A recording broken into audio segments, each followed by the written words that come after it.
And I now give the floor to the representative of Pakistan. Thank you.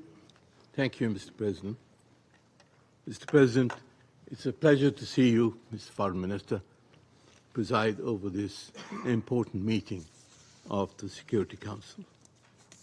Pakistan congratulates you on Algeria's successful presidency and for convening and participating in this timely debate on the grave situation in the Middle East, especially Palestine. We also thank Secretary General Antonio Guterres for his insightful briefing and his wise recommendations.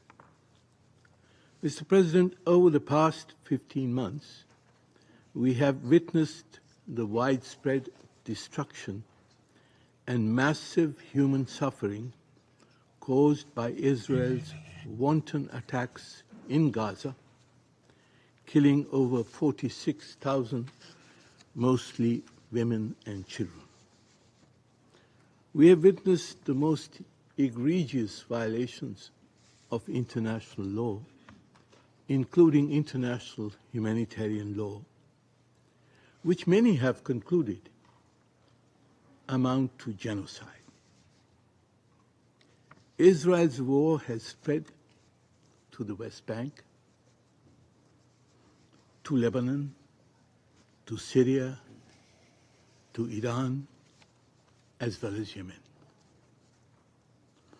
The wreckage caused in the Middle East is the consequence of Israel's expansive, illegal, and unacceptable conception of its so-called right to self-defense. It is also the consequence of the impunity which Israel has enjoyed to conduct attacks and aggression beyond any legal or moral proportion against the helpless Palestinians whose territory it occupies in flagrant violation of the principles of the UN Charter and international law. After defying the resolutions of the Security Council and the General Assembly, the injunctions of the International Court of Justice, and the appeals of its friends and patrons, Israel has finally agreed to a ceasefire arrangement due to a particular deadline. This ceasefire could have been achieved many months ago, saving thousands of lives, particularly in Gaza. Mr. President, we have all welcomed the announcement of the ceasefire. And Pakistan appreciates the patient mediatory efforts that have been made by Qatar, by Egypt, and by the United States to achieve the agreement for a cessation of hostilities in Gaza. In particular, we extend our admiration to His Excellency Sheikh Mohammed bin Abdul Rahman bin Jassim Al Thani, the Prime Minister and Foreign Minister of Qatar, for the resilience and diplomatic skill with which he steered the parties towards the conclusion of this agreement. Pakistan hopes that all stages of this ceasefire agreement will be fully implemented and that the ceasefire will become permanent. We are concerned by Israeli threats to resume its military attacks in Gaza. We hope also that the Palestinians will be able to agree on arrangements for Gaza's inclusive and effective governance. Mr. President, the international community must now urgently address the humanitarian crisis created by Israel's destruction its blockade of Gaza and its deliberate strategy of starvation of its population. All crossing points must be opened and all UN and other humanitarian agencies allowed to provide humanitarian sustenance to the besieged, displaced, and suffering Palestinians in Gaza. Israel's attempts to shut down UNRWA, the agency which provides a critical lifeline to the Palestinians, must be vigorously opposed by the Security Council and the international community. Mr. President, Pakistan will do all it can to assist the besieged and suffering Palestinians in Gaza. Secondly, the displaced Palestinians must be enabled to return to their homes, including in North Gaza, and to restore their devastated lives. Third, Israel must be obliged to withdraw its forces from Gaza as envisaged in the ceasefire agreement.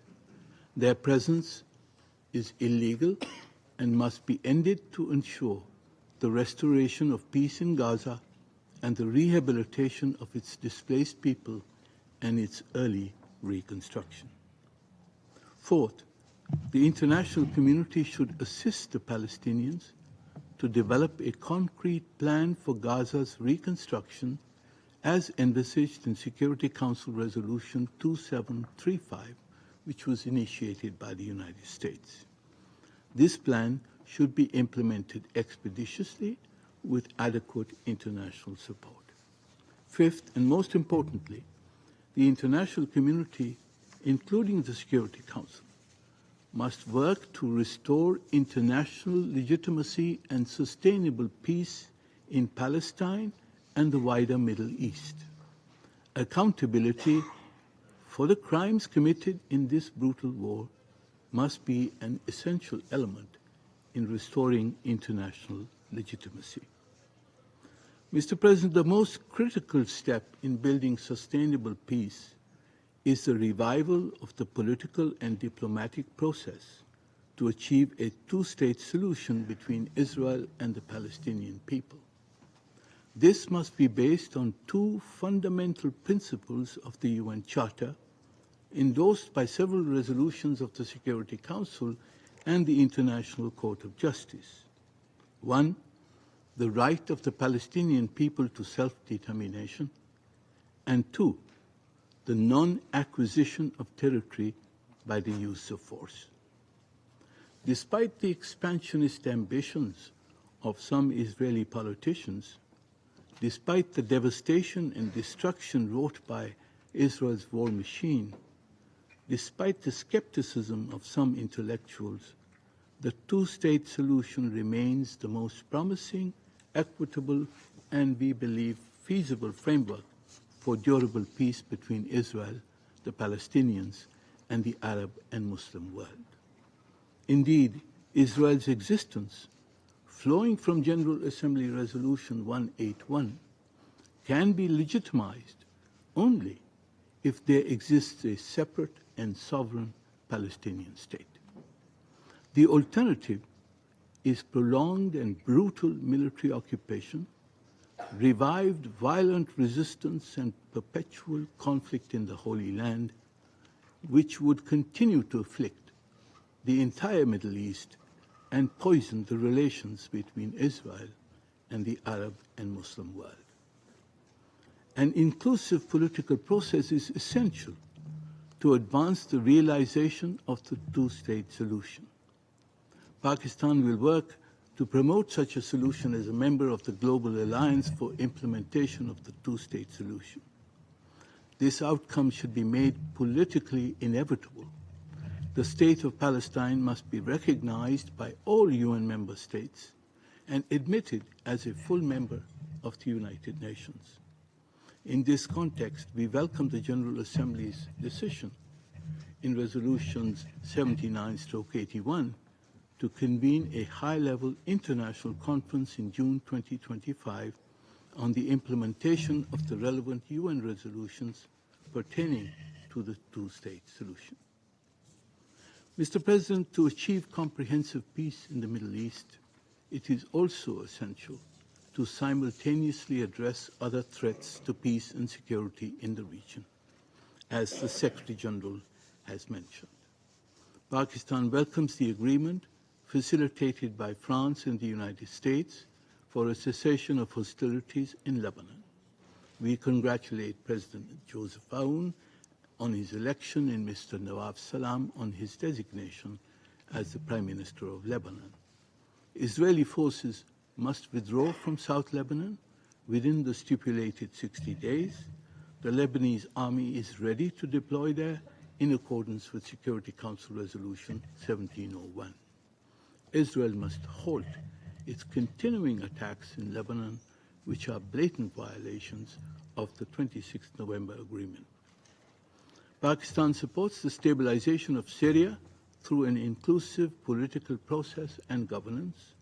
Terrorism must not be allowed to re-emerge in or from Syria. We must uphold Syria's unity, sovereignty, and territorial integrity. Israel must withdraw immediately from the separation zone established under the 1974 disengagement agreement. It must also withdraw from the occupied Syrian Golan Heights in accordance with Security Council Resolutions 242, 338, and 497. We call for a halt to the Israeli and other airstrikes against Yemen, as well as an end to the attacks from Yemen on international shipping. We hope that a ceasefire in Gaza will help to end these attacks and revive the interrupted political process in Yemen. Mr. President, the Council must also be concerned at the reported contemplation of further Israeli attacks against the Islamic Republic of Iran. Today, despite the hostile rhetoric, there is an opportunity to revive the JCPOA on equitable terms. This window of opportunity must not be missed. This would contribute significantly to realizing durable peace and security across the entire Middle East. Mr. President, the Israeli Prime Minister has proclaimed that Israel, and I quote, has changed the face of the Middle East, unquote. But Israel has not and cannot change its soul. A soul which continues to seek justice as well as peace. Even in this altered strategic landscape, the Arab and Muslim peoples will not relent in their quest for peace with justice and for equal rights for the Palestinian people, including their right to self-determination and statehood. I thank you, Mr. President. I thank the representative of